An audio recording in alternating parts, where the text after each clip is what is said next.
जिम्मेदारियां सबको उठानी पड़ती हैं, किसी को ज्यादा, किसी को कम।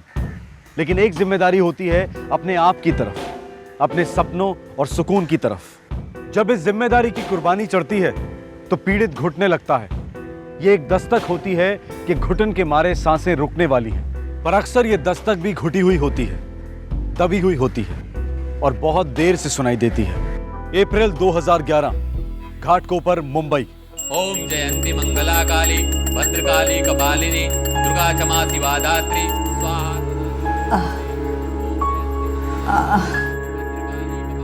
मोहन,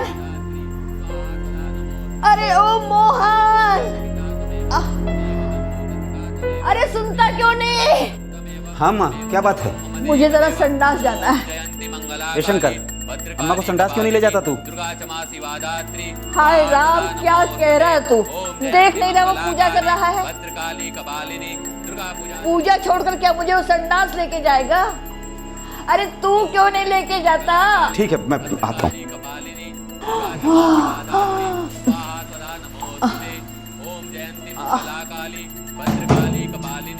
अरे ओ मोहन, तूने यहाँ कुर्सी बिठवाने के लिए कहा था ना? तू जानता नहीं अम्मा को कितना दर्द होता है। कल तनख्वाह मिलेगी अम्मा, तब लेता हुआ आऊंगा। शाम को जरूर लेते आना।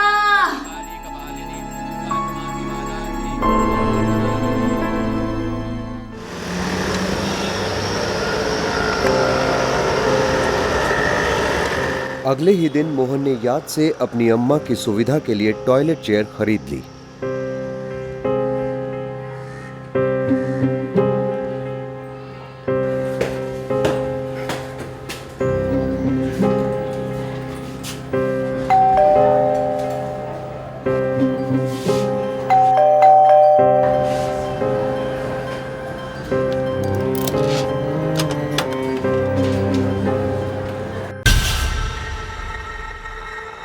अम्मा,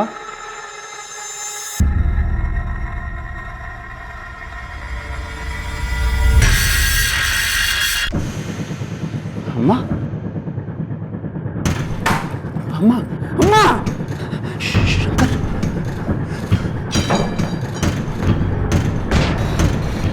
शंकर,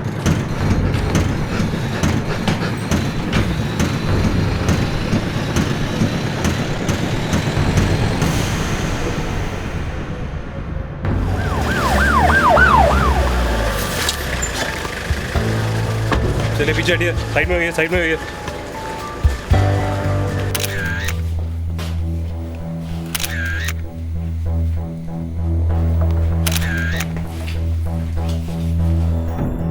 मैं रोज की तरह शाम को दफ्तर से लौटा, बेल मारी,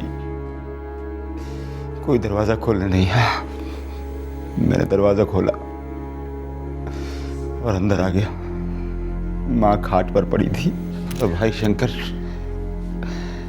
अंदर बाथरूम में पड़ा हुआ था। काम क्या करते हैं आप? मुंबई यूनिवर्सिटी में वो वाइस चांसलर का पीए हूँ। सुबह कितने बजे निकले आप काम के लिए? रोज की तरह 9 बजे। और आपकी माँ कहाँ थी उस वक्त? खाट पर थी, पिछले 3 सालों से इसी खाट पर थी। और आपका भाई शंकर? पूजा कर रहा था। शंकर, मैंने अम्मा के लिए रोटियां सेक के रख दी हैं और चावल भी भिगो दिए। चढ़ा दूंगा, भूलना मत। नहीं भूलूंगा भैया।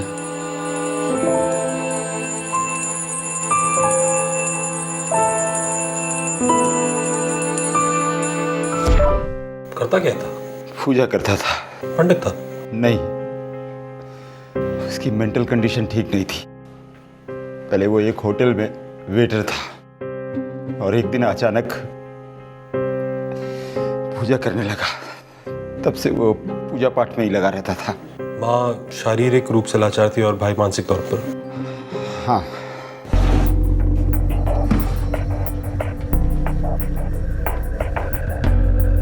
किसी को इस घर से आते जाते देखा आप लोगों ने? मतलब फेरी वाला, सेल्समैन, कोई भी? सिर्फ मोहन भाई आते जाते रहते हैं इस घर में। ऐसा बेटा सबको नसीब नहीं होता। पहले बाप की सेवा की, लेकिन 2006 में वो गुजर गए। फिर माँ ने खाट पकड़ लिया और वो पागल भाई, उन दोनों की तो बच्चों की तरह सेवा करते थे मोहन भाई। कोई ना कोई तो आता होगा ना? कबाड़, कचरा, कोई तो होगा। कचरे वाला लड़का आता था, मोहन भाई 9 बजे घर से निकल जाते थे और वो 10 बजे उनके दरवाजे पे टच कर जाता था। एक जोड़ी कंगन थे, एक हार और 2 कान की बालियां। 3 आइटम थे और तीनों नहीं है। आइए आप जरा इधर आइए। बेटे फिंगरप्रिंट्स लो। जी सर, एक लड़का आता है कचरा उठाने सुबह 10 के आसपास। वो रोज हमेशा लेट आता है हमारे जाने के बाद।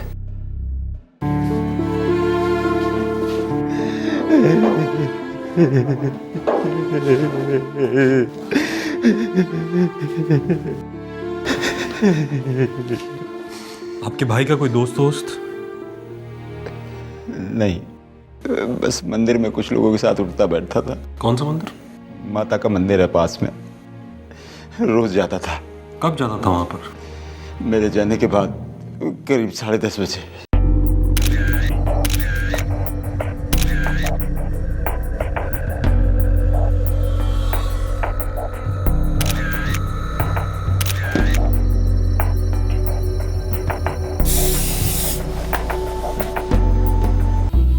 दो कंगन, एक हार और एक जोड़ी कान की बालियों के लिए 2 भयंकर हत्याएं। एक पीड़ित 79 साल की अपाहिज महिला और दूसरा उसका मानसिक रूप से अस्वस्थ बेटा। जाहिर है सवाल यह था कि उनका हत्यारा कौन था। कौन था यह बेहद क्रूर और लालची इंसान जिसमें इंसानियत की एक बूंद तक नहीं थी। औरत को स्ट्रैंगुलेट किया गया। और ऑफिसर शंकर की लाश की क्या रिपोर्ट है? इसके सर पे चोट के 3 निशान हैं। इसकी मौत हेमरेज से हुई है। और मर्डर की टाइमिंग? टाइमिंग डिक्लेयर करने में थोड़ा सा वक्त लगेगा, कल तक हो जाना चाहिए। मैं रोज सुबह 10 बजे के आसपास जाता हूँ साहब वहाँ कचरा उठाने के लिए। तू कल गया था ना उस घर में? नहीं, मतलब घर के अंदर नहीं गया था साहब, कभी नहीं जाता। क्या है ना, सब लोग अपना कचरे का डिब्बा घर के बाहर ही रखते हैं, तो मैं वहीं से उठाता हूँ। देख सच बोल, नहीं तो मैं तेरे को उठा लूंगा, समझा तू? आई शपथ, मुझे नहीं पता कल उस घर में क्या हो रहा था। जब कल घर गया था तूने क्या देखा वहाँ पे? मैंने अपना कचरा उठाया, काम किया और कट लिया वहाँ से। कुछ तो देखा होगा। हाँ, वो शंकर मोहन का भाई, वो तब भी पूजा कर रहा था? कर रहा होगा साहब, पर मेरे को नहीं लगता कि वो कल पूजा कर रहा था। क्यों? मैं जब भी वहाँ जाता हूँ ना तो उसकी पूजा की टिंग टिंग टिंग टिंग सुनाई देती है। कल वो नहीं सुनाई दे रही थी। घाटकोपर इलाके के हर हिस्ट्री शीटर का राउंड अप हुआ। काफी पूछताछ हुई पर कुछ हाथ नहीं लगा। सर, इलाके के बाहर का लगता है कोई। लेकिन किसी बाहर वाले को अंदर की इतनी इंफॉर्मेशन कैसे थी? कैसे पता था इस बाहर वाले को घर में सिर्फ एक ठीक ठाक आदमी है जो सुबह 9 बजे से शाम के 6:30 बजे तक बाहर रहता है? फिर तो सर कोई कॉलोनी का हो सकता है। और अंदर जाओ राणे, ये कोई दोस्त या रिश्तेदार है जिसे अच्छी तरह से पता था कि एक बूढ़ी अपाहिज औरत और एक मेंटल आदमी कुछ खास टेंशन नहीं दे सकते। और राणे, ये मर्डर ऑन द स्पॉट नहीं हुआ, पहले से प्लान था।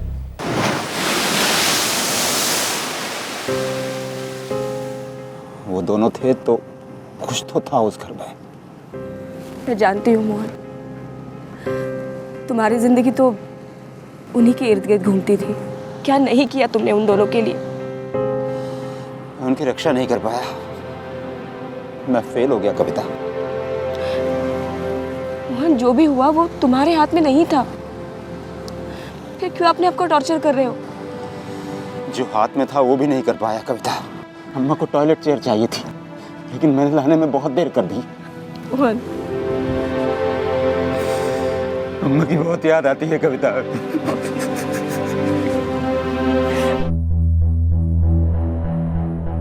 नहीं सर, इस तरह का तो कोई आदमी नहीं रहता कॉलोनी में।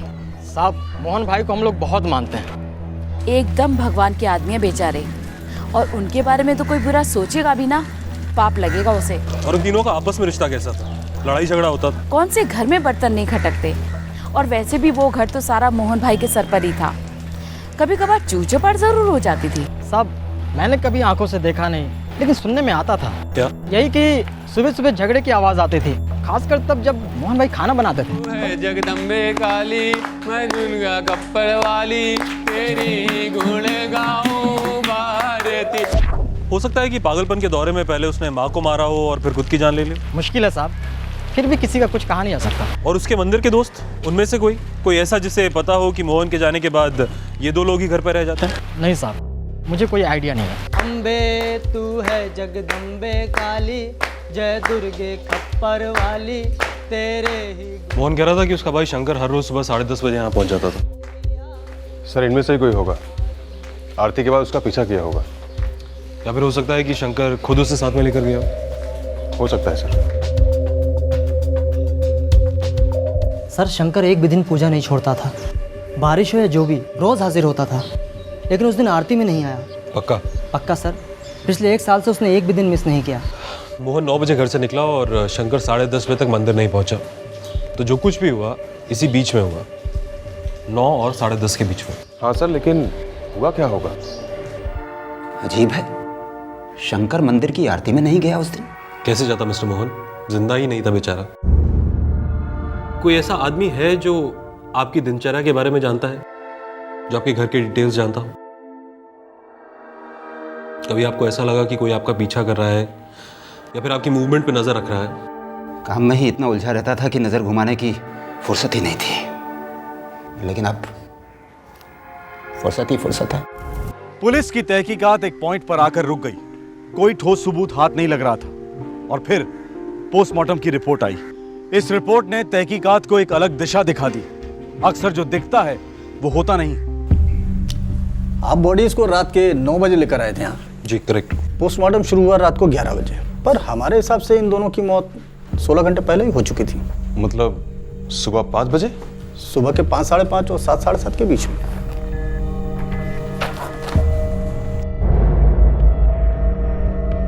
सर ये मोहन तो सुबह 9 बजे घर से निकलता है ना? ये कैसे हो सकता है? घर से निकलने से पहले अम्मा से बात करके निकला था मैं। पक्का बात हुई थी आपके? अम्मा, आज आपके लिए टॉयलेट चेयर जरूर लेकर आऊंगा।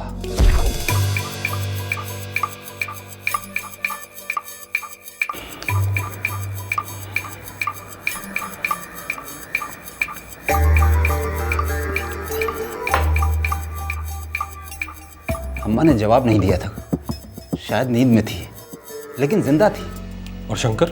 शंकर मेरी आंखों के सामने था, पूजा कर रहा था अपनी। मगर पोस्टमार्टम रिपोर्ट के हिसाब से 9 बजे तक दोनों की मौत हो चुकी थी। सर कोई गलती हुई होगी, एक बार आप रिपोर्ट दोबारा से चेक करवाइए। ठीक है, मैं पोस्टमार्टम की रिपोर्ट को फिर से चेक कराता हूँ।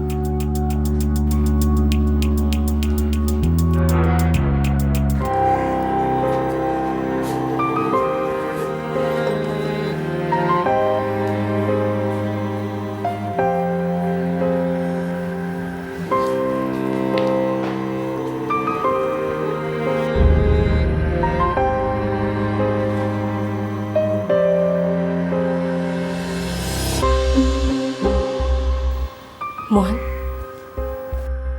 चाय। मोहन, चाय नहीं बनी अभी तक। चक्कर आकर बेहोश हो जाऊंगी तब बनाओगे क्या? 2 मिनट अम्मा, हाथ मुंह धो लूं फिर चाय चढ़ाता हूँ।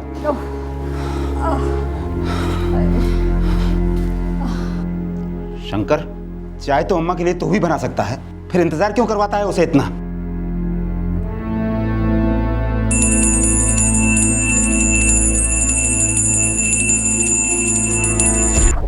आसान नहीं था सब कुछ, थक जाता था कविता।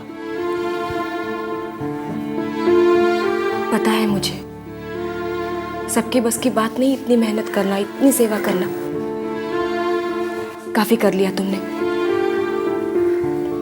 अब मैं तुम्हारी देखभाल करूंगी।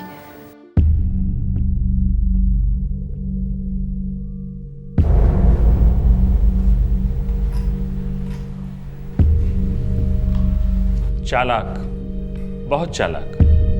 क्या कोशिश की, लेकिन थोड़ी कमी रह गई। ये सभी निशान मैच कर रहे हैं? सभी उंगलियों के निशान एक ही हैं, खूनी के। मोहन, मैंने सब्जी रोटी बना ली, तुम खा लेना। और तुम? नहीं, मुझे घर जाना है, बच्चे राह देख रहे होंगे। रुक जाओ कविता, तुम हमेशा के लिए यहाँ रुक क्यों नहीं जाती? मोहन, कितने साल मैंने तुम्हारा इंतजार किया। मैंने हमेशा से चाहा है कि मेरी जिंदगी तुम्हारे साथ गुजरे कविता। अब मेरे बच्चे ही मेरा सब कुछ है, मेरी सबसे बड़ी जिम्मेदारी। मैं ये जिम्मेदारी संभाल लूंगा, मुझे आदत है जिम्मेदारी संभालने की, और तुम साथ होगी तो जिम्मेदारी मुश्किल नहीं लगेगी। हम चारों लोग प्यार से रहेंगे। मैं उनका अच्छा बाप बनूंगा। मोहन,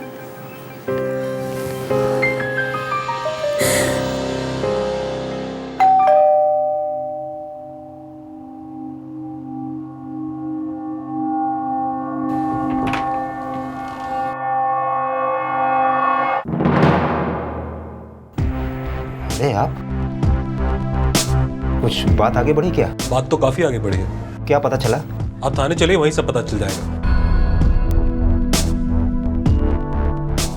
आपने कहा था कि एक ही चाबी है घर की, जो आपके पास रहती थी। घर की एक ही चाबी है बस, वो मेरे पास रहती है।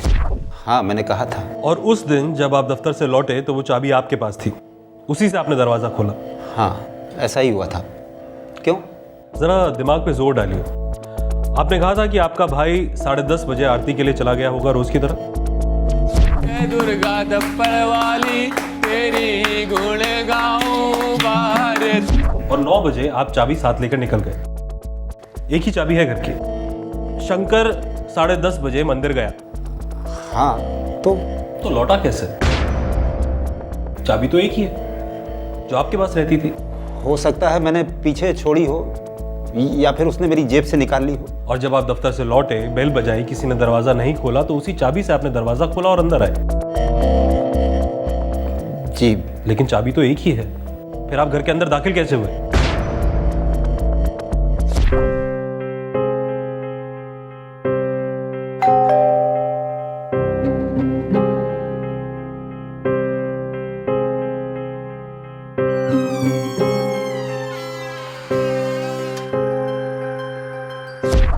दरवाजा खुला था, मैंने धक्का दिया और अंदर आ गया। सच? मैं झूठ क्यों बोलूंगा? रोटियां बनाई थी उस दिन अम्मा के लिए? अरे रोज मैं ही तो रोटियां बनाता था, सालों से।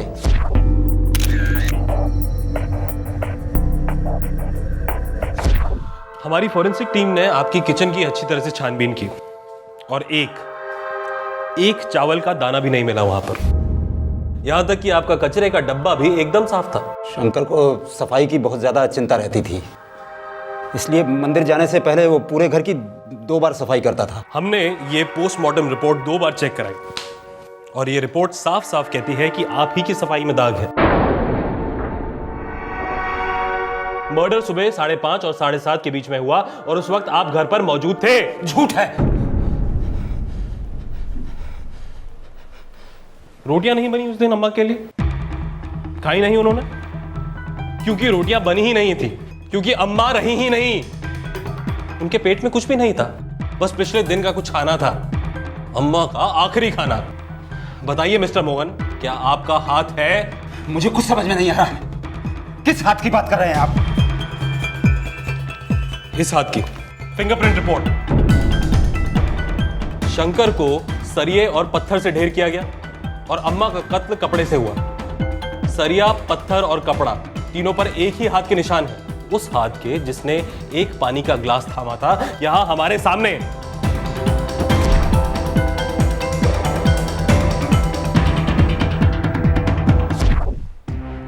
क्या हुआ था उस दिन?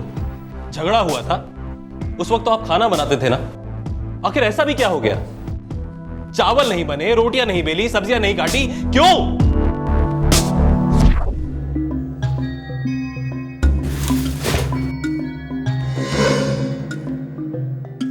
ऐसा कचरा रोज देखने को नहीं मिलता साहब। इतना ताजा ताजा आटा कौन फेंकेगा ना। मिस्टर मोहन, आपका ट्रैक रिकॉर्ड, यूनिवर्सिटी, आपका मोहल्ला, हर कोई आपकी बहुत इज्जत करता है, मिसाल देता है आपकी।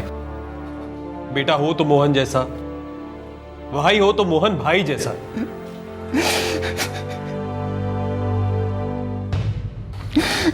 कोई तो बहुत जबरदस्त कारण रहा होगा कि आपने उन दोनों लोगों को मार दिया जिनके लिए आप जीते थे। क्यों? क्योंकि इस बार मेरी जीने की बारी थी।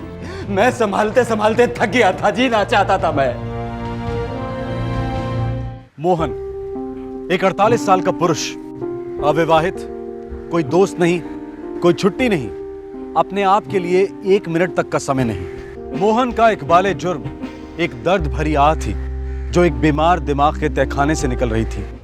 हर चीज के लिए मोहन, मोहन ये कर, मोहन वो कर, मोहन ये नहीं किया, मोहन वो नहीं किया। मैं करता था, सब कुछ करता था, चुपचाप करता था और किसी चीज के लिए ना नहीं करता था। हर चीज की जिम्मेदारी अपने ऊपर ली। सबसे पहले बाबा की, फिर माँ और शंकर की जिम्मेदारी, दोनों की एक साथ। ओफो, आज भी गुड़ और रोटी, कल भी गुड़ और रोटी खाई थी, परसों भी गुड़ और रोटी खाई थी। हाय, कभी तो तीखी सब्जी बने, दाल बने, पता तो चले अम्मा की कितनी इज्जत होती है। अपने शंकर से बोल, ये पहले होटल में काम करता था, एक से एक चीजें बनाना जानता है। तू तो दिमागी हालत जानता है ना उसकी। हाँ, ये अच्छा बहाना है। किसी काम के लिए कहो दिमागी हालत ठीक नहीं है, और किसी दिन मेरा दिमाग खराब हो गया ना, तो ना ये गुड़ मिलेगा और ना रोटी। क्यों चिंता करते हो?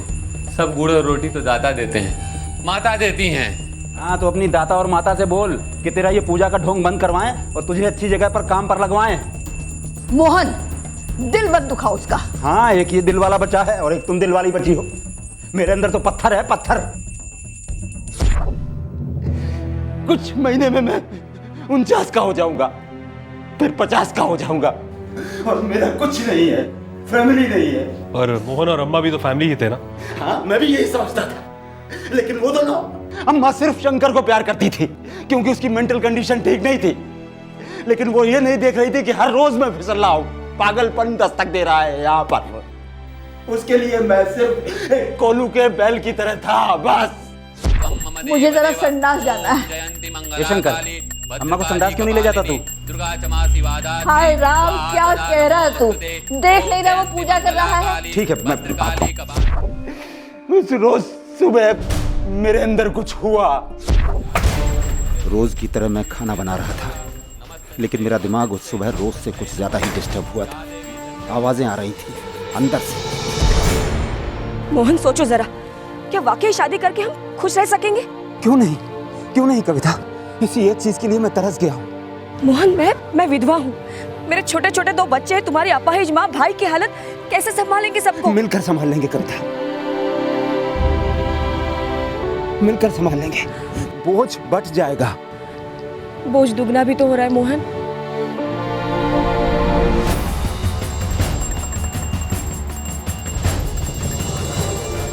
आवाजें चिल्ला रही थी मेरे अंदर, हंस रही थी मुझ पर, कह रही थी तू नामर्द है, तेरी जिंदगी में औरत का सुख नहीं, बच्चों का सुख नहीं, तू सिर्फ एक पालतू कुत्ता है, लेकिन तू तो भौंकता भी नहीं, तेरा कुछ नहीं होगा मोहन।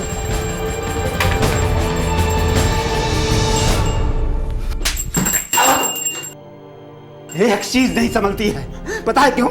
क्योंकि मैं हूं संभालने के लिए। आज अगरबत्ती गिरी है, कल तू भी खाट पर लेट जाएगा और मैं तेरी टट्टी साफ करूंगा। अरे क्या हुआ? ये तेरा लाडला, अरे सुनकर भी सुनता नहीं है और देखकर भी देखता नहीं है, बड़ा भगवान का भक्त बना घूमता है कहीं का। जुबान संभाल के बात कर। अरे ये तेरा छोटा भाई है। अरे है, भाई नहीं है, और तू माँ है। अरे खून पी रही है मेरा रोज थोड़ा थोड़ा। अरे तुम दोनों पनौती हो मेरे जीवन पर, पनौती। चुप रहे, पगला गया है क्या तू? पागल होने का हक इसे है, सिर्फ मुझे नहीं है। अरे मैं पागल नहीं हो सकता हूँ क्या? ये माता अंडी रहेगा माता, ये खत्म हो जाएगा, विनाश हो जाएगा, विनाश हो जाएगा। माता खून मांगेगी,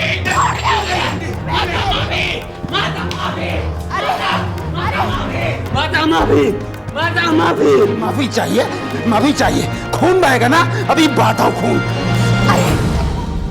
अरे क्या कर रहा तू? मोहन, मैं सबको बता दूंगी क्या किया तूने शंकर के साथ। छोड़ मुझे, मत छोड़। कहा है कि मेरे बगैर मत उतरा कर, गिर पड़ेगी तो चोट लग जाएगी। अरे शंकर बोलता क्यों नहीं? तूने क्या किया शंकर के साथ? उसका सर कुचल दिया मैंने। क्या? नहीं। मुझे पता है कि तू शंकर के बगैर नहीं जी सकती, लेकिन मैं तुम दोनों के बगैर जी लूंगा। अब मुझे थोड़ा सा अपने बारे में सोचने दे। आखिरी बार एक सेवा का मुझे मौका दे। आज से तुम्हारी जिंदगी खत्म और मेरी शुरू। सर में आवाजें शांत हो गई थी, सब कुछ साफ साफ नजर आ रहा था। ऐसा लग रहा था मैं इतना हल्का हो गया हूं कि हवा में उड़ जाऊंगा।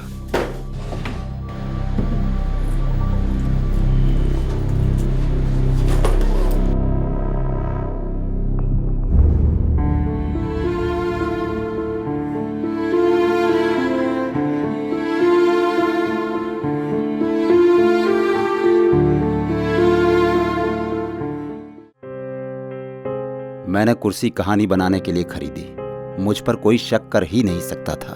मैं तो मोहन भाई हूं, अच्छा आदमी, श्रवण का अवतार।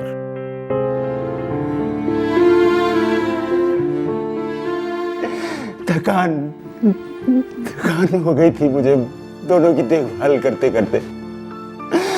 मैं खुद भी बूढ़ा हो रहा था, पागल भी। मैं बूढ़ा, पागल और अपाहिज हो जाता तो मेरी देखभाल कौन करता? आप संभालते इंस्पेक्टर साहब। हवलदार,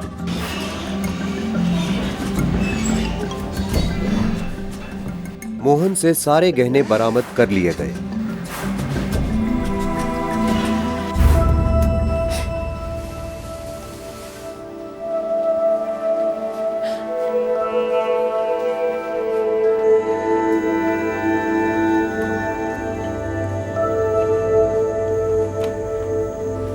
अच्छा ही हुआ।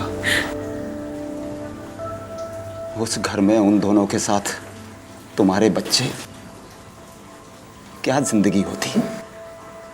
इसलिए जो हुआ अच्छा ही हुआ। लेकिन मार क्यों डाला मोहन, मार क्यों डाला? जीना चाहता था मैं, और मेरी जगह तुम भी होती तो शायद यही करती। कोई भी यही करता। नमस्कार, आदाब। क्राइम पेट्रोल दस्तक में आप सभी दर्शकों का फिर से स्वागत है। बाबूजी, ये पत्थर की लकीर है, आप कभी मत बदलिएगा। अब ये सीधे लॉकर में जाएगी, और कोई कुछ कहे आप इस वसीयत का एक अक्षर भी नहीं बदलेंगे। बाबूजी के साथ जबरदस्ती की गई तो, उन्हें वसीयत बदलने के लिए मजबूर किया गया तो सोच लो, इस दुनिया में कुछ भी हो सकता है, कुछ भी। अपने बच्चों के भविष्य को सुरक्षित करने के लिए माँ बाप खून पसीना एक कर देते हैं। उनकी सारी जमा पूंजी पर उनके सभी बच्चों का बराबर का अधिकार होता है। यह उनकी विरासत होती है।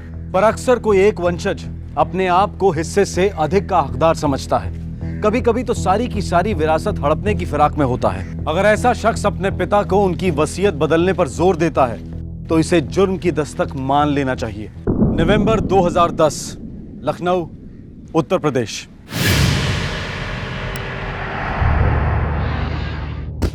दिवाली का त्योहार आने वाला था।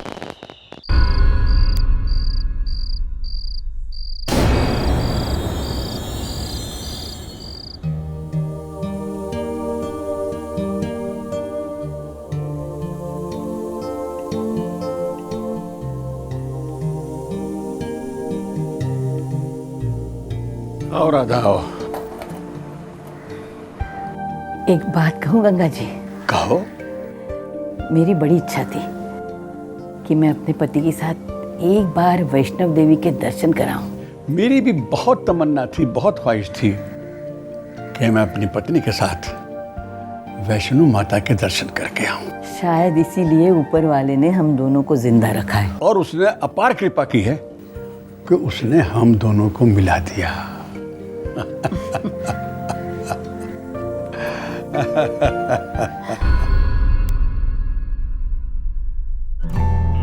गंगा मिश्रा और राधा मिश्रा की मुलाकात जिंदगी की सांझ में हुई। गंगा मिश्रा अपनी पत्नी को खो चुके थे और राधा मिश्रा अपने पति को। दोनों को एक दूसरे की कंपनी भाने लगी और उन्होंने शादी कर ली। आने वाले 24 घंटों में इस जोड़े का बहुत बड़ा सपना साकार होने वाला था। वैष्णो देवी की यात्रा का सालों से इंतजार किया था दोनों ने, तब से जब उनके पहले पति और पत्नी जिंदा थे। ये वृद्ध जोड़ा सुबह सुबह वैष्णो देवी की यात्रा के लिए निकलने वाला था। बाहर दरवाजे पर लगा हुआ ताला इस बात की पुष्टि कर रहा था कि वो यात्रा पर गए हैं, पर घर के अंदर से टीवी की आवाज आ रही थी। 5 नवंबर 2010 को गंगा और राधा मिश्रा वैष्णो देवी से लौटने वाले थे। राधा का बेटा नीलेश उन्हें दिवाली की बधाई देने पहुंचा।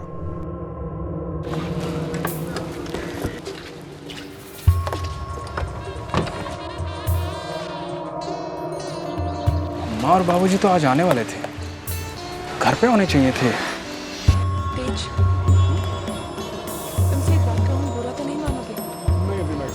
लो, टीवी खुला छोड़ दे। अम्मा बिना एकदम भुलक्कड़ हो गई। अब बिजली का बिल आएगा तब पता लगेगा। आज मैंने मम्मी पापा की आंखों में एक चिंता देखी कि हमारी भविष्य आखिर तेज के साथ टीवी की आवाज ने नीलेश को दस्तक दी कि कुछ गड़बड़ है, चाहती हूँ कि आज तक तुमने अपने घर वालों को और फिर इस दस्तक ने मौत की बू का रूप धारण कर लिया।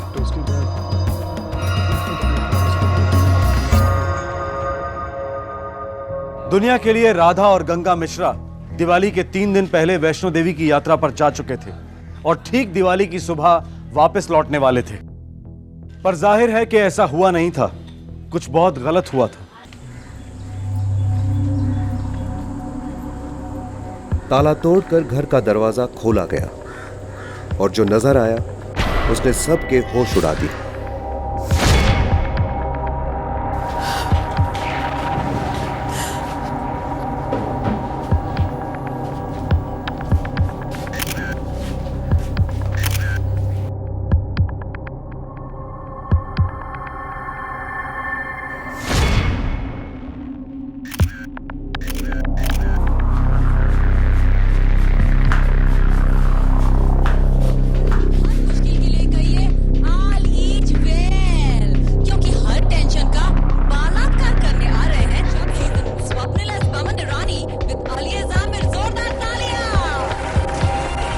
मेरा नाम महेश है, राधा मिश्रा का बड़ा बेटा,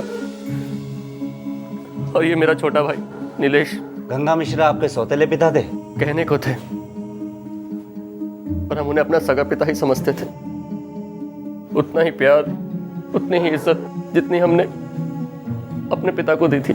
उनके वैष्णो देवी जाने के एक दिन पहले क्या तुम उन दोनों से मिले थे? सारी तैयारियां हमने ही करवाई थी। अम्मा, लो अम्मा आपकी टिकट और ये साथ में फोटो कॉपी भी। कॉपी क्यों की? अरे आप ही ने तो कहा था ना कि टिकट कहीं भूल जाऊंगी, एक्स्ट्रा लेके आना। अरे मैं तो भूल ही गई कि मैंने कुछ ऐसा कहा भी था। यार नीलेश, इस उम्र में इतना लंबा सफर अम्मा के लिए ठीक रहेगा क्या? अरे बाबूजी है ना साथ, अब काहे इतनी चिंता कर रहे हैं? अब उनका मन है कहीं जाने का तो जाने दीजिए। और वैसे भी सारी जिंदगी तो हम दोनों के नाम कर दी, उनके दिन है भैया। तुम बिल्कुल ठीक कह रहे हो नीलेश। तेरा बेटा, और वैसे भी 3 दिन की बात है, कुछ 3 महीने की बात थोड़ी है। हमें पूरा यकीन है बाबूजी, आप अम्मा का अच्छी तरह से ध्यान रखेंगे। अरे मुझे हुआ क्या है जो देखभाल की बात हो रही है? फालतू में बीमार करवा रहे हो मुझे तुम लोग। नहीं माँ, हम दोनों एक दूसरे को अच्छी तरह संभाल लेंगे। और बेटा, माना कि मैं तुम्हारा सगा बाप नहीं हूँ, और उसका पति तो हूँ। तुम दोनों का दिल बहुत बड़ा है जो तुमने हमारी शादी स्वीकार की। कुछ नहीं चाहिए अब बेटा, बस वैष्णव देवी के दर्शन हो जाए एक बार। और फिर देखो, हम सब मिलकर दिवाली क्या धूमधाम से मनाएंगे। वो तो मनाएंगे ही। आप गंगा मिश्रा की बेटी हैं? जी हाँ, मेरा नाम विशाखा है और ये मेरे हस्बैंड ब्रजेश। आप उनकी इकलौती औलाद हैं? जी, बहुत साल पहले मेरी माँ का देहांत हो गया था। उसके कुछ साल बाद मेरे बाबूजी ने राधा जी से शादी की थी। आपके अपने बाबूजी से आखिरी बार कब बात हुई थी? जिस दिन माँ बाबूजी वैष्णो देवी के लिए निकल रहे थे, उसके एक रात पहले मैं उससे मिलने नहीं आ पाई थी, इसीलिए मैंने उन्हें फोन किया था। हेलो। प्रणाम बाबूजी। कैसी है बेटा तू? मैं बिल्कुल ठीक हूँ। अच्छा, अपने ब्रजेश बाबू कैसे हैं? ब्रजेश भी बिल्कुल ठीक है।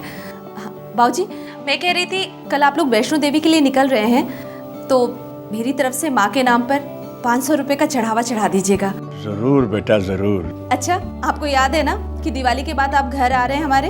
अरे दिवाली के बाद तेरे घर पे हम दोनों का आना हम कैसे भूल सकते हैं? पगली कहीं की। आप अपना और माँ का ख्याल रखिएगा। प्रणाम बाबूजी।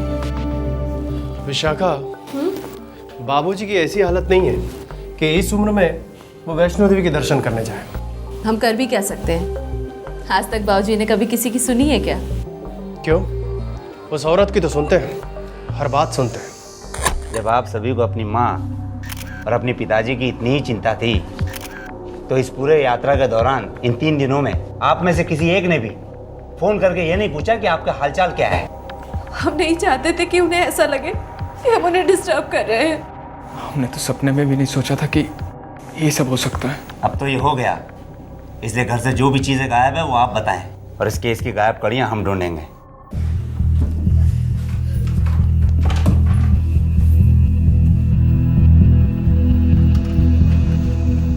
माँ के जेवर नहीं मिल रहे हैं, शायद ले गए हैं वो लोग। बाबूजी हमेशा कुछ ना कुछ कैश घर में जरूर रखते थे, वो भी नहीं दिखाई दे रहे हैं सर। अभी का तो पता नहीं, लेकिन पहले बाबूजी अपना सारा सामान इसी लॉकर में ही रखते थे।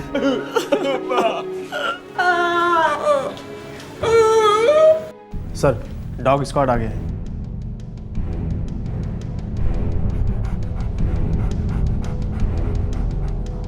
पुलिस के स्निफर डॉग ने जुर्म की बू को सूंघकर हत्यारों के कदमों की तरफ इशारा किया। स्निफर डॉग पुलिस को गंगा मिश्रा की कोठी के बाहर तक ले आए।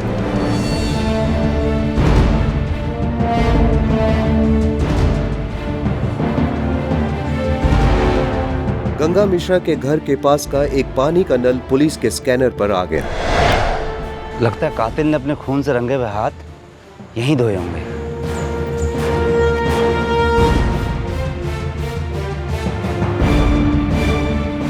चाबियों का गुच्छा एक और महत्वपूर्ण सुराग साबित हुआ जिसे स्निफर डॉग ने सूंघ निकाला। सर, ये चाबियों का गुच्छा उधर मिला।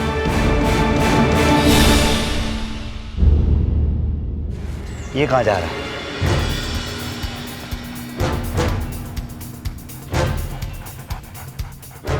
स्निफर डॉग अब एक घर की तरफ इशारा कर रहा था। किसका घर था ये? इशारा क्यों हो रहा था?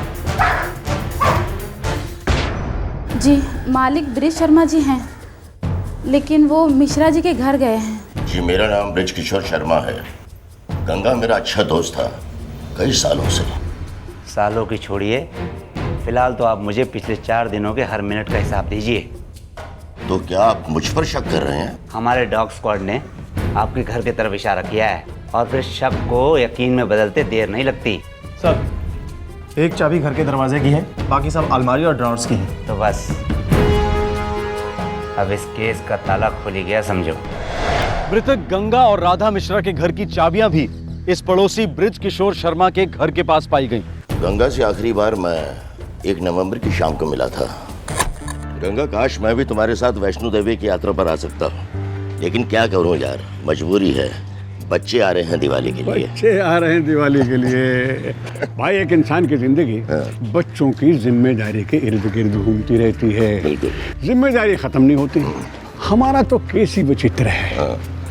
मेरे और राधा के अपने अपने बच्चे, उनके परिवार, उनकी अपनी अपनी जिम्मेदारियां। वही तो मैं कई बार सोचता हूँ कि तुम लोगों के बीच में बनती कैसे है। बैठो, बताता हूँ। देखो, ये हर रोज का मेल मिलाप तो ठीक है, लेकिन जायदाद वगैरह, अरे उसका बंटवारा कैसे करोगे? राधा जी के 2 बेटे, मेरे एक बेटी, एक नवासी, ये सब बच्चे मेरे अपने हैं। मैं खूब प्यार करता हूँ। बस एक बात तय कर रखी है, इन सबको कुछ ना कुछ दूंगा जरूर, लेकिन कभी कभी डर भी लगता है कि कहीं ये आपस में लड़ ना पड़े। अरे लड़ना तो तय है। आजकल तो सगे भाइयों के बीच में तलवारें निकल जाती हैं, और ये तो सौतेला मामला है। मेरा कहना है कि जायदाद का जितनी जल्दी बंटवारा करो उतना अच्छा है, वरना तुम तो जानते हो देर से बैर होती है। बड़े शर्म की बात है कि आप मुझ पर शक कर रहे हैं। आपके कुत्ते ने पता नहीं क्या सूंघ लिया है। आप कुत्ते की छोड़िए और अपनी फिक्र करिए, और शक तो हम उनके बच्चों पर भी करेंगे। सर,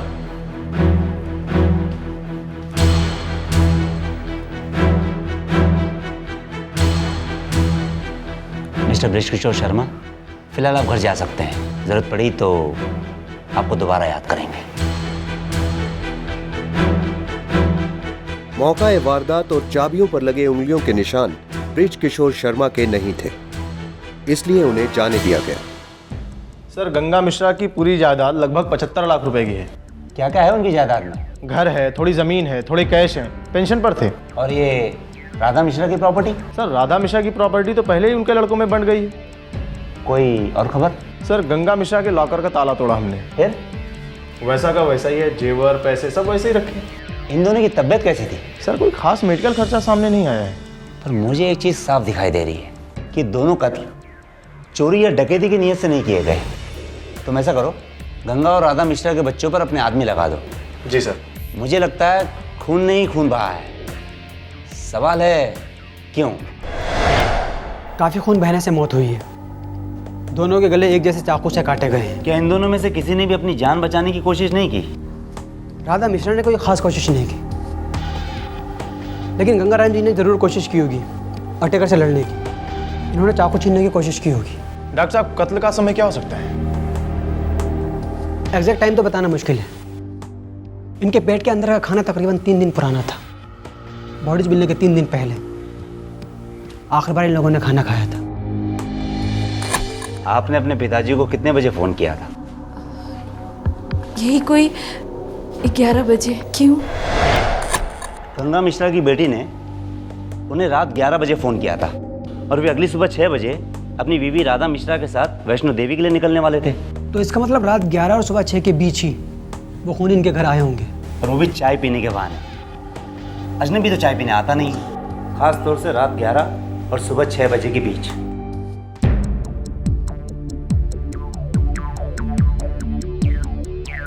सर, चाय के टूटे हुए कप और चाबियों के गुच्छे पर मिले फिंगरप्रिंट्स मैच करते हैं। बेडरूम में 2 टूटे हुए कप और रसोई में 2 कप। सर, कुल मिलाकर चाय के 4 कप हैं। इसका मतलब है कि खूनी 4 होंगे या फिर 2। बाकी के 2 कप राधा मिश्रा और गंगा मिश्रा के होंगे। खूनी 4 हो या 2, इतनी बात तो पक्की है कि खूनी करीबी थे और मारने की नीयत से ही आए थे। पुलिस को यह तो समझ में आ गया था कि किसी घर वाले का ही काम है। बस इन मर्डर्स के पीछे वजह की तलाश थी।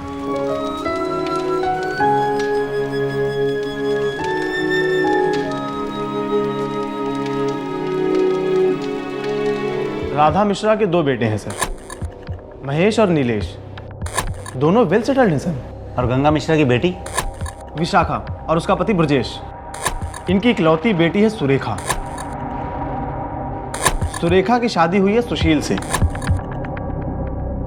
ये विशाखा के ससुर भी तो हैं, ब्रजेश के पिता शिवनाथ। सर, सभी को किसी भी चीज की कमी नहीं है। पर जल्दी तो है और लालसा भी। सर, एक इंटरेस्टिंग चीज और है। गंगा मिश्रा की जायदाद के कागजात गायब हैं। सर, जिसके पास भी ये कागजात हैं उसी के हाथ खून से रंगे हैं। ओम सूर्य देवाय नमः स्वाहा, ओम वासुदेवाय स्वाहा, ओम गणपते नमः स्वाहा, ओम कृष्णाय नमः स्वाहा, ओम भूमाय नमः स्वाहा, ओम रावे नमः स्वाहा। देखिए, गंगा जी की जायदाद के बारे में हम कुछ नहीं जानते। एक घर है उनका, पर प्रॉपर्टी इसके बारे में कुछ नहीं जानते। चाहिए भी नहीं था सर, क्योंकि हमारे पिताजी से वो सब मिल गया था जो हमें चाहिए था। गंगा मिश्रा तुम्हारे सौतेले पिता थे, तो उनकी प्रॉपर्टी तो तुम्हें मिलने से रही। चाहता भी कौन है सर, हम अच्छी तरह से सेटल हैं। बस अपनी माँ की चिंता थी।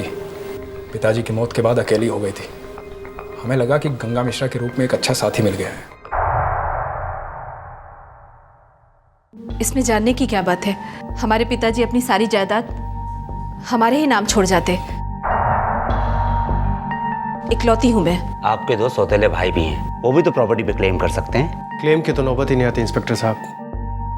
मेरे ससुर गंगा मिश्रा बहुत ही सुलझे हुए और समझदार इंसान थे। वो कभी किसी को नाखुश नहीं करते। हमारी खुशी इसी में थी कि राधा जी के आ जाने से बाबूजी बहुत खुश हो गए थे। इससे बड़ी खुशी और क्या हो सकती थी।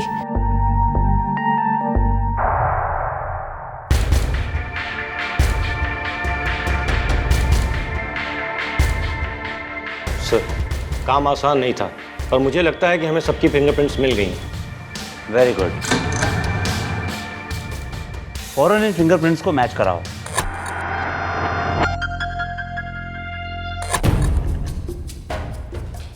इंस्पेक्टर साहब, ये आपके जूनियर्स, मैंने इतनी बार समझाया कि आज मेरी इंपॉर्टेंट मीटिंग है, लेकिन फिर भी मुझे जबरदस्ती यहाँ पर लेकर आए। मैंने ही बुलवाया था।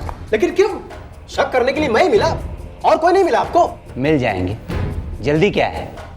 फिलहाल तो आप ये बताइए कि कत्ल की रात को आप कहाँ पर थे? अरे घर पर था, और कहाँ रहूंगा। पक्का? अरे हाँ भाई, पक्का। पक्का झूठ? कत्ल की रात 1 और 2 बजे के बीच में तुम अपने ससुराल के आसपास गंगा मिश्रा के इलाके में थे। क्या क्या क्या क्या क्या कह रहे हैं? वही कह रहा हूं जो आपका सेलफोन रिकॉर्ड बता रहा है। अब भी आप कहेंगे कि आप घर पर ही थे।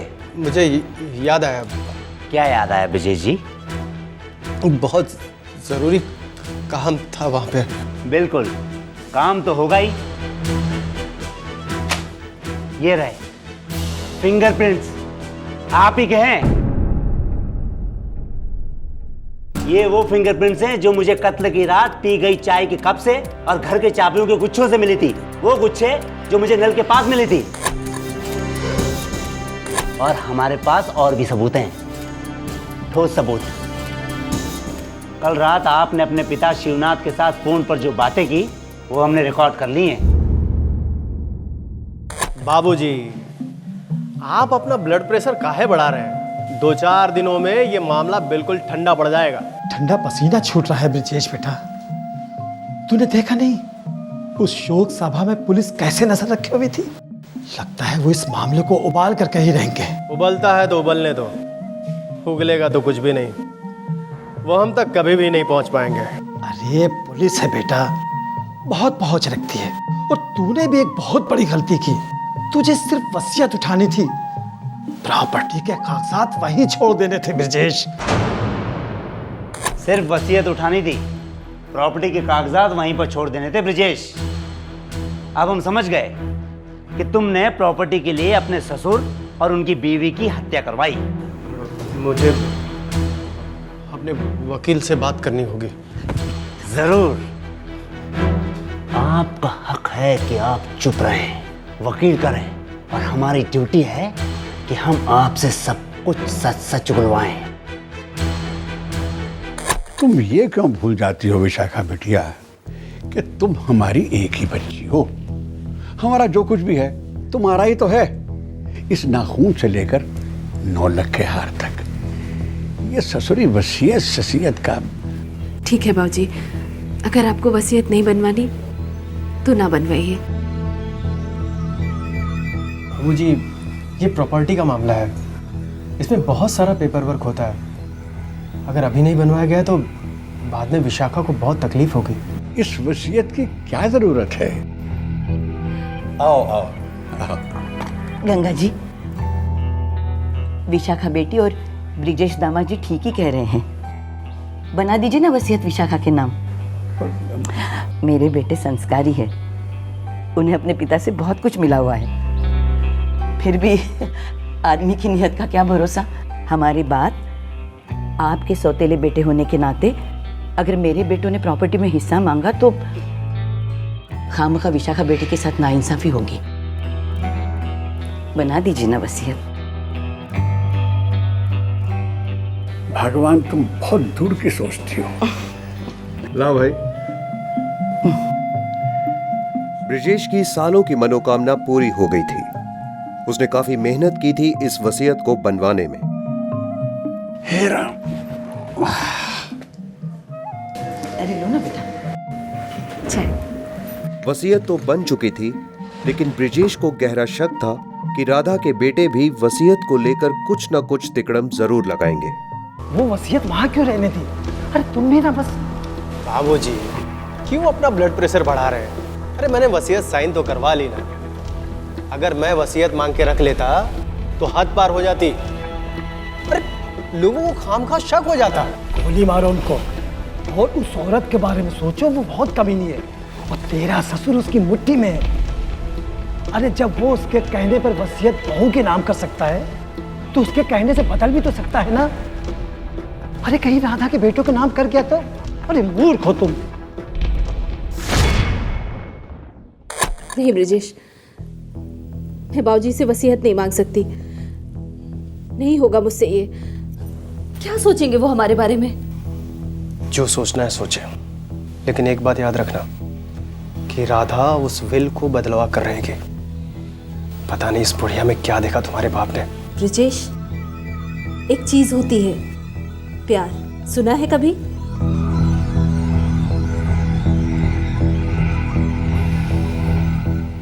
मेरी पत्नी विशाखा को अपने बाबूजी पर पूरा भरोसा था, लेकिन मुझे नहीं था। और मेरे पिताजी तो, उनका तो राधा को देखते ही ब्लड प्रेशर हाई हो जाता था। मैं और मेरा दामाद सुशील मेरे पिताजी की बातों से सहमत हुए। बाबूजी, दद्दू एकदम ठीक कह रहे हैं। अगर वसीयत बदली तो हमारे हाथ ठन ठन गोपाल, और 75 लाख रुपए की रकम कोई कम रकम नहीं होती। अरे लखनऊ शहर के बीच में है वो जमीन, सोने के भाव की तरह बढ़ रहे हैं उसके नाम। अरे बहुत जल्दी 3-4 करोड़ की हो जाएगी। अरे जरा सोचो। तो उपाय क्या है? विल चोरी कर ले। अरे उससे क्या होगा, वो दूसरी बनवा लेगा। मगर विल बदलने के लिए जिंदा रहना भी तो जरूरी है। अरे तो इसमें इतना सोचना क्या है? ज्यादा सोचोगे तो राधा के 2 पिल्ले सारा माल हड़प कर ले जाएंगे, समझे?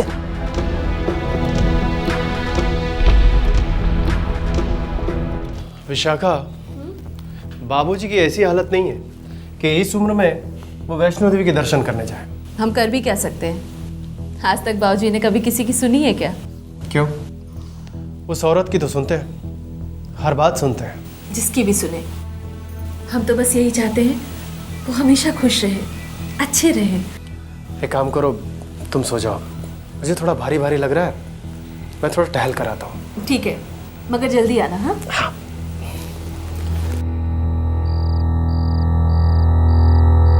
अटैक की पूरी प्लानिंग की गई थी। ब्रिजेश का दामाद सुशील हथियार साथ लाया था।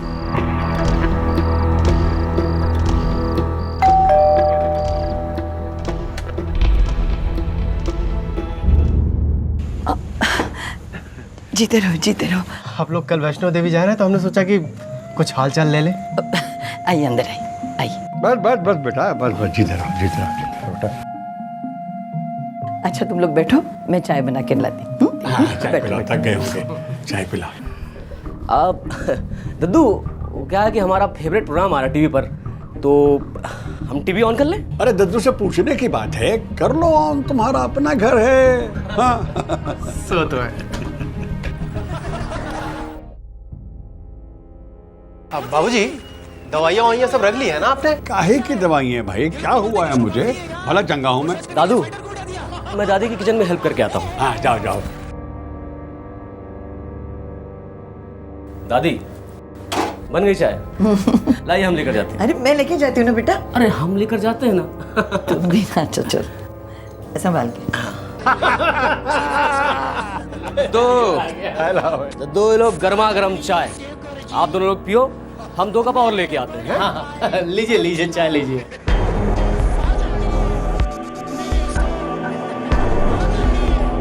प्लान के अनुसार ब्रिजेश ने टीवी का वॉल्यूम बढ़ा दिया ताकि राधा मिश्रा की आखिरी चीखें कोई न सुन पाए।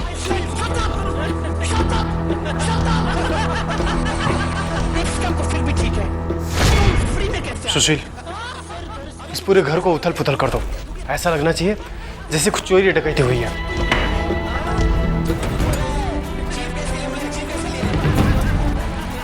सुशील, हमें इन चाबियों को ठिकाने लगाना है और किसी को पता नहीं चलना चाहिए कि इस घर में 2 लाशें पड़ी हैं।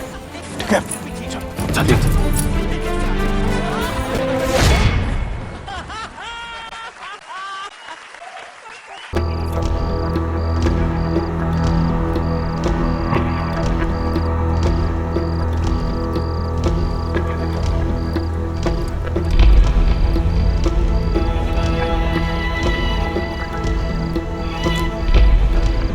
चाकू ध्यान से रखना, यहाँ वहां मत फेंकना, हथियार किसी को नहीं मिलना चाहिए, ठीक है?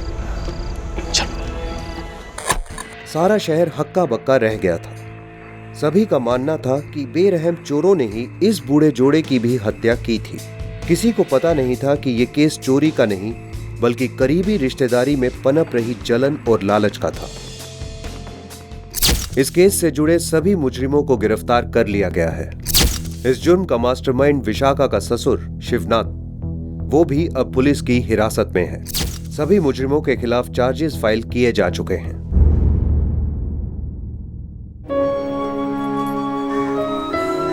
जो आपका है वो हमेशा आपका ही रहेगा विशाखा जी। हम आपके पिता से उतना ही प्यार करते थे जितना कि आप करती थी। कितने खुश थे दोनों।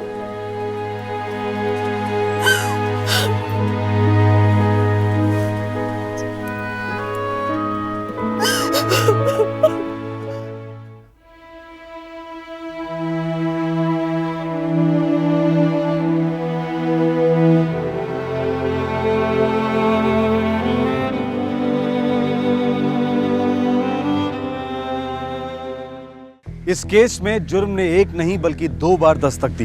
पहली बार जब ब्रिजेश के जोर देने पर गंगा मिश्रा ने वसीयत पर साइन किए, और दूसरी बार जब रात के 1 बजे ब्रिजेश ने मिश्रा खानदान के दरवाजे पर दस्तक दी।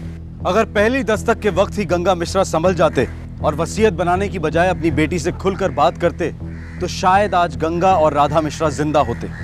हम इस प्रोग्राम के द्वारा बार बार एक ही बात अपने दर्शकों के जहन में लाना चाहते हैं कि जब भी आपको हल्का सा भी अंदेशा हो कि जुर्म दस्तक दे रहा है तो सुनिएगा जरूर, किसी की जान बच सकती है, आपकी भी। फिर मिलेंगे, तब तक अपना ख्याल रखें, सुरक्षित रहें। जय हिंद। क्राइम पेट्रोल के और भी दिलचस्प कहानी देखने के लिए हमारे चैनल को सब्सक्राइब करें और बेल आइकॉन दबाना न भूलें।